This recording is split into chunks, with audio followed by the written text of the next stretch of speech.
Sir यही बात नहीं समझ आती कि जड़ चेतन एक कैसे है।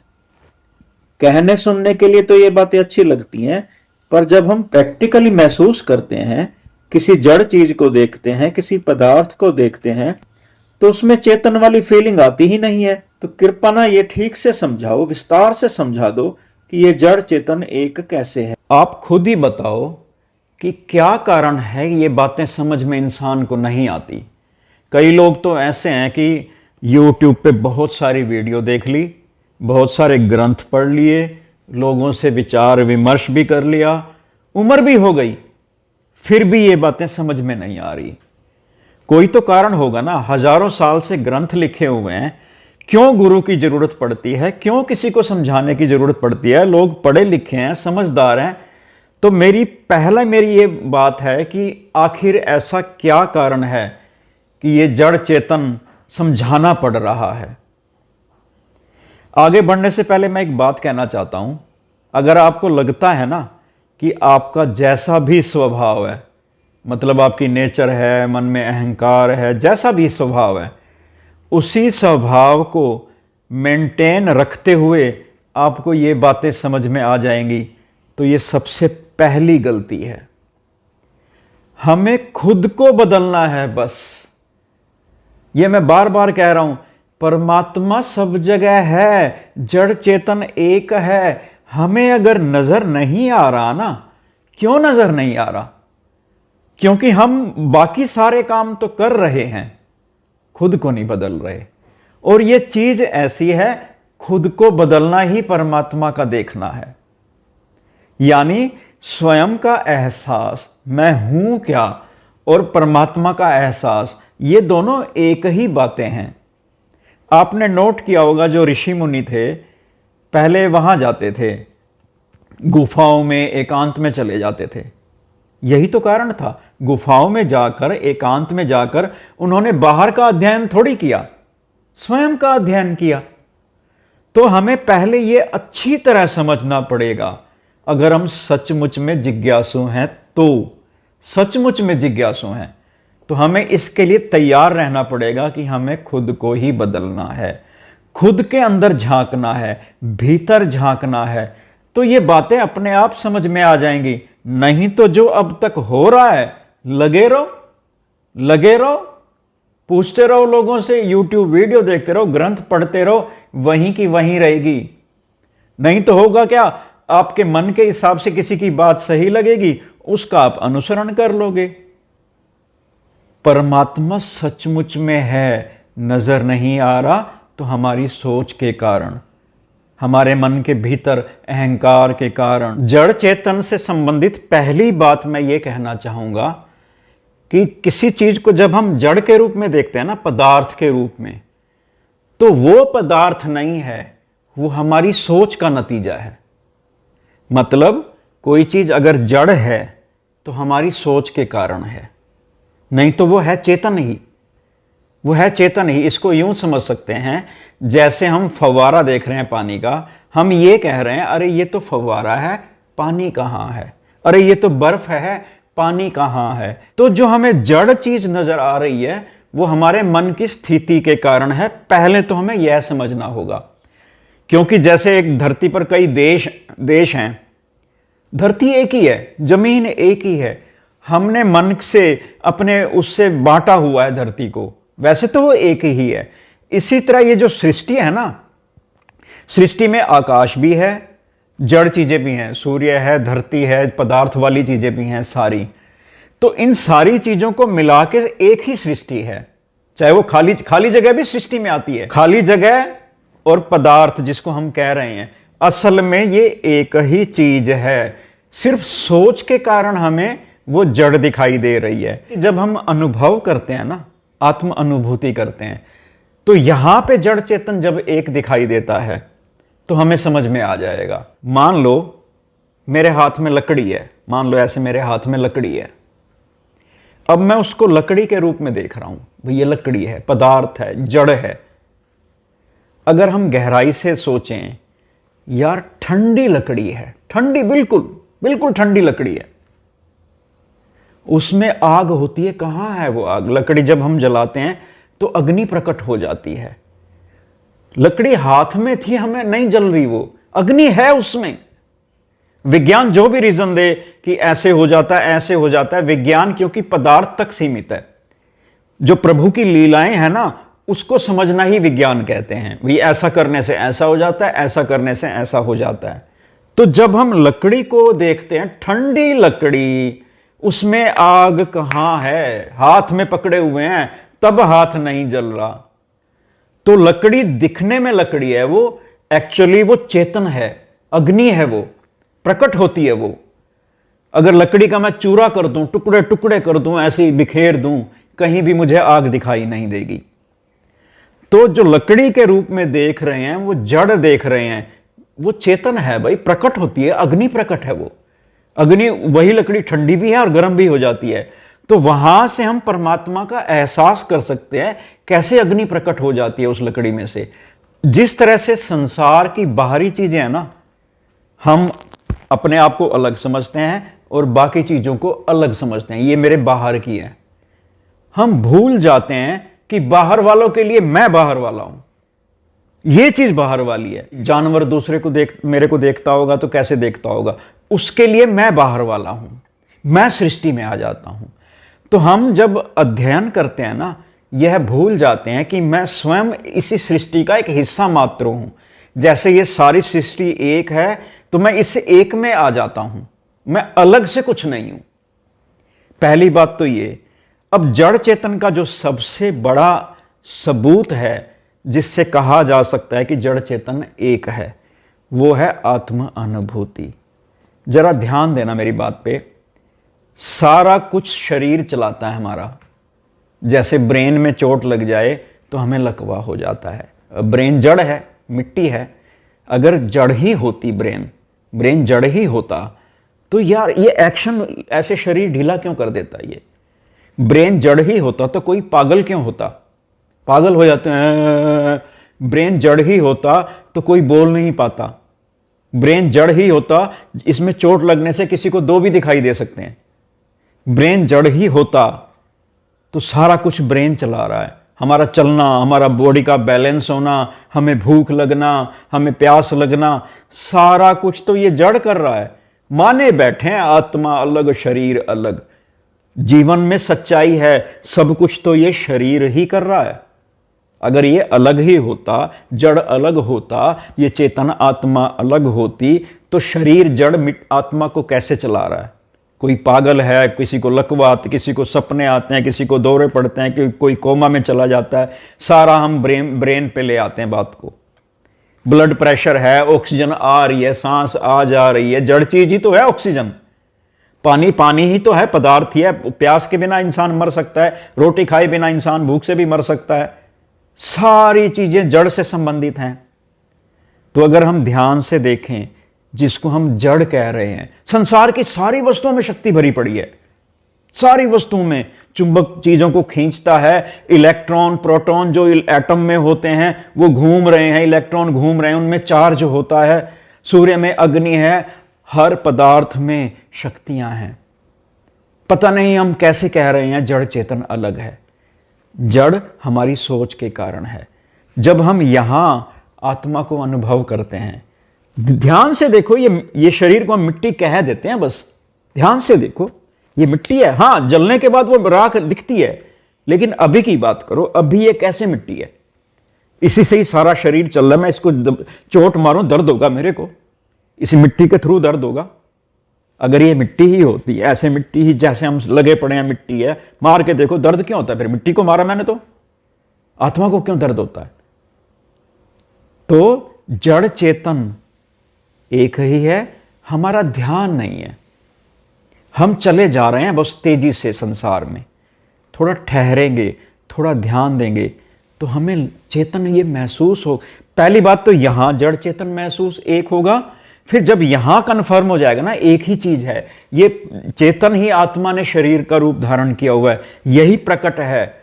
अगर यहां पे कन्विंस हो गए, फिर ये बाकी जड़ चेतन, बाकी संसार भी ऐसे ही है। जड़ चेतन एक है, जैसे यहां एक है वैसे वहां एक है। जड़ चेतन, अगर आपको ये लगता है कि मेरे समझाने से आपको समझ आ जाएगा, हाँ भाई जड़ चेतन एक है, वो भी नहीं होने वाला।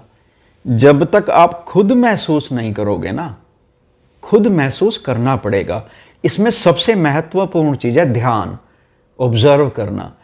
लेकिन लोगों के पास समय ही नहीं है, एकदम से नकार देते हैं लोग, जड़ चेतन एक थोड़ी होता है, ये एक।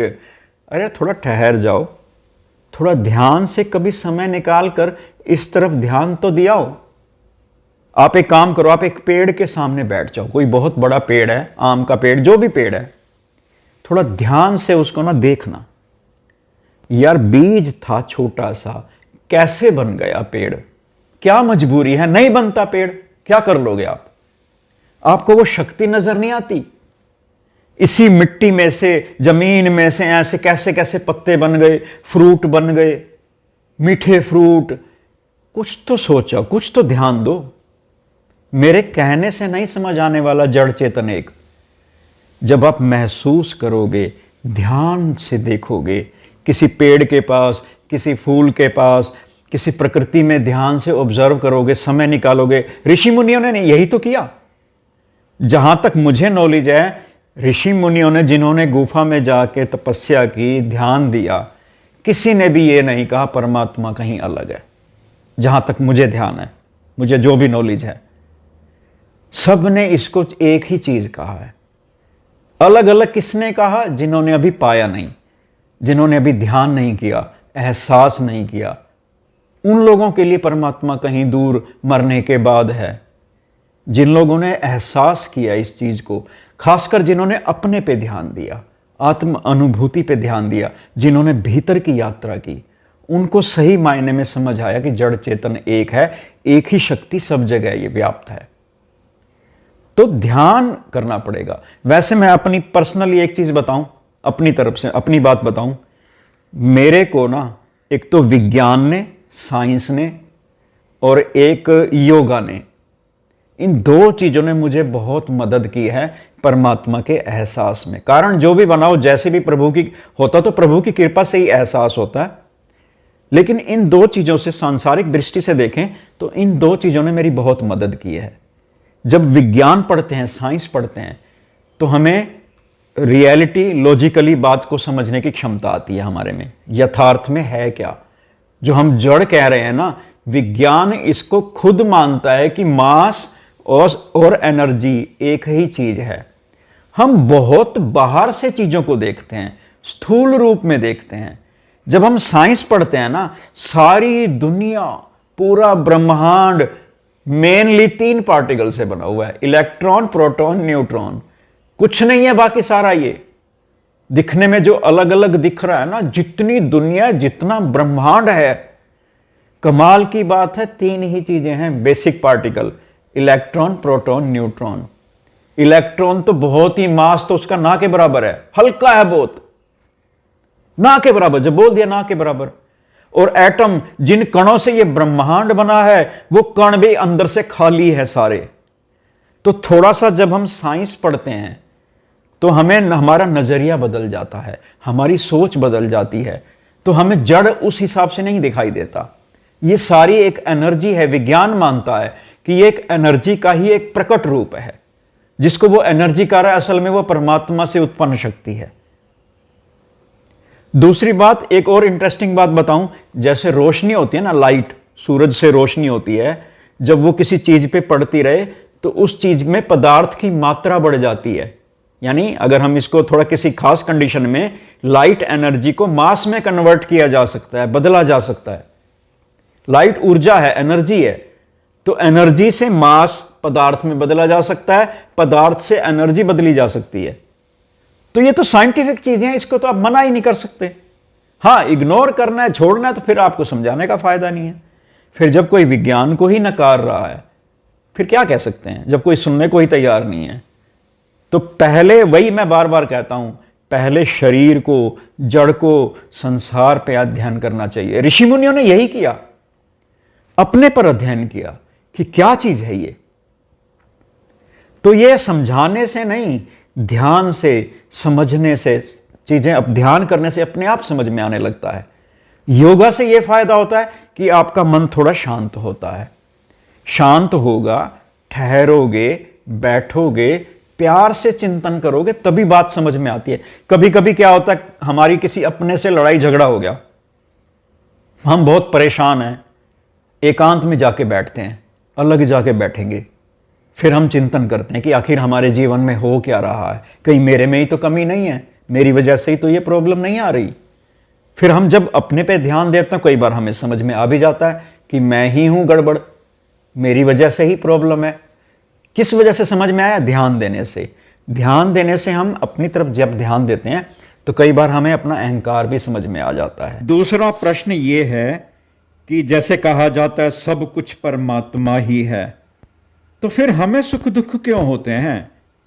प्रैक्टिकली देखा जाए हम भी तो कर्म कर रहे होते हैं। ऐसे खाली कह देने से कि सब परमात्मा कर रहा है, ऐसे तो कोई किसी के साथ बुरे से बुरा कर्म कर ले और कहता रहे सब कुछ परमात्मा कर रहा है, तो ये बात भी गले से उतरती नहीं है। ऐसे कहने सुनने के लिए तो ठीक लगता है, लेकिन ये भी बात बिल्कुल नहीं समझ आती कि सब कुछ परमात्मा कैसे है।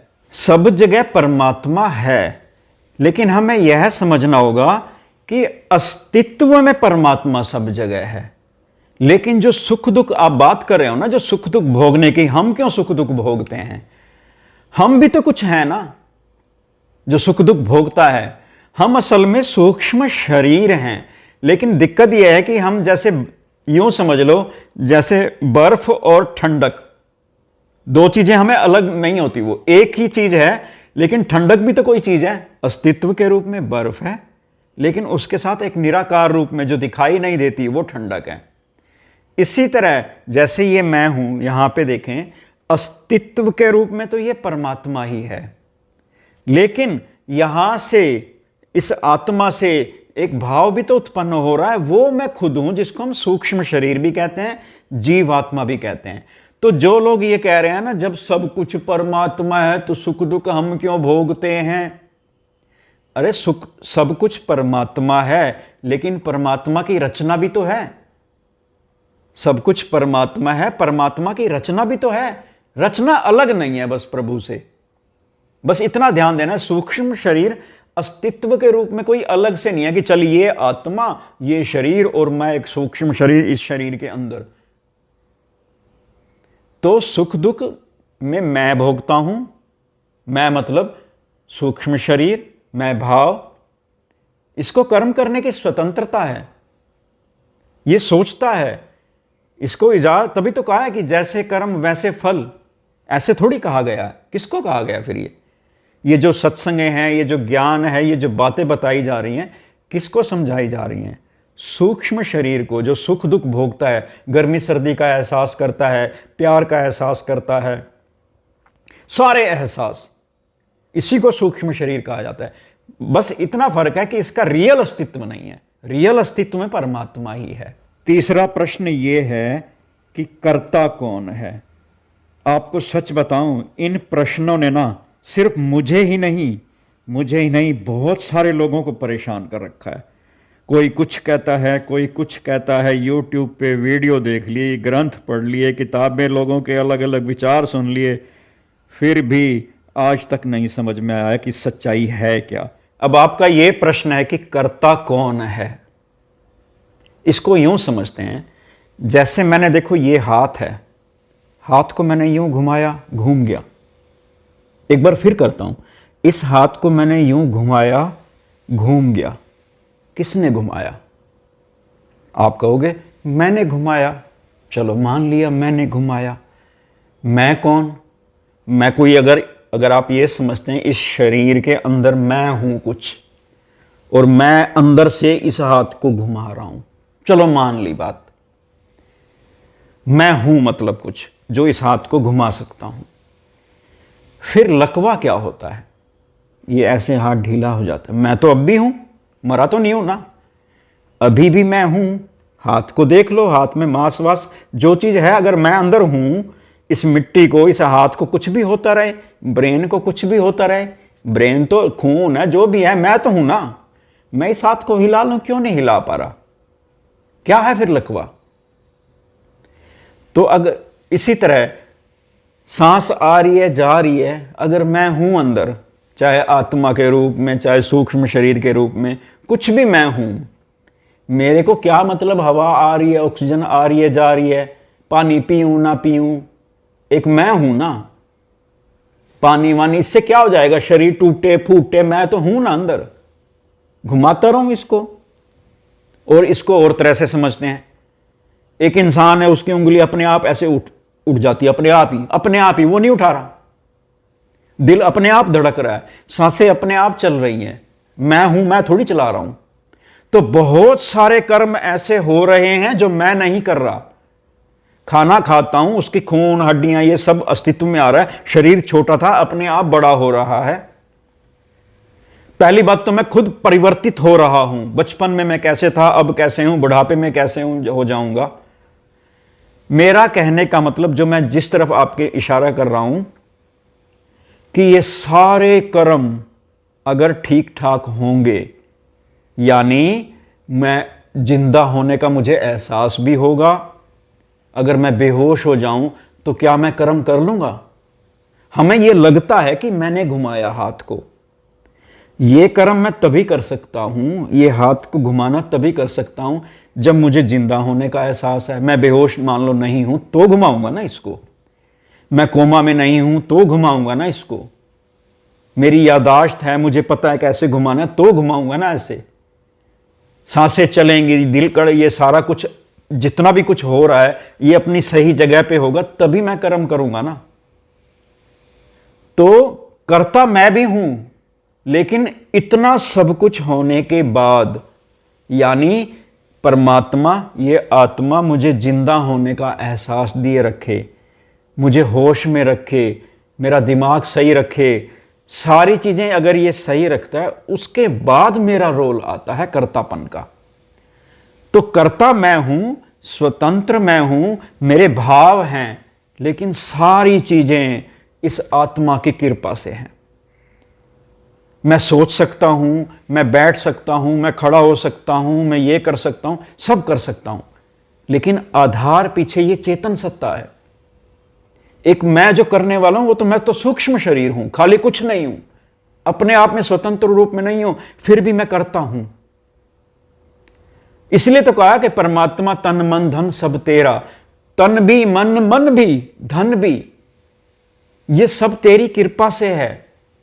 तो जो ज्ञानी है, जिसको इस चेतन सत्ता का एहसास है, वो करता है, कर्म करता है, लेकिन इसको एहसास में रख के, प्रभु तेरी कृपा से मैं कर पा रहा हूं। तूने समझ दिया तो मैं सोच पा रहा हूं। तूने ये हाथ हिलवा रहा है तो मैं हिला पा रहा हूं। तू अगर लकवा कर दे, मैं नहीं हिला पाऊंगा, मैं कर्म ही नहीं कर पाऊंगा। तो इस चीज को हमने अच्छी तरह समझना है कि हम भी करता हैं, लेकिन आधार ये प्रभु है। अगर ये चाहे तो मेरा कर्म रोक सकता है, मेरा कर्म करना मेरा फर्ज है। वो पूरा हो ना हो, कैसे पूरा होगा, कैसे पूरा नहीं होगा, ये प्रभु की मर्जी है। मैं करने की कोशिश कर सकता हूं, कर्म कर सकता हूं। स्वयं पे अध्ययन करें, आपको ये तीनों प्रश्नों का उत्तर मिल जाएगा।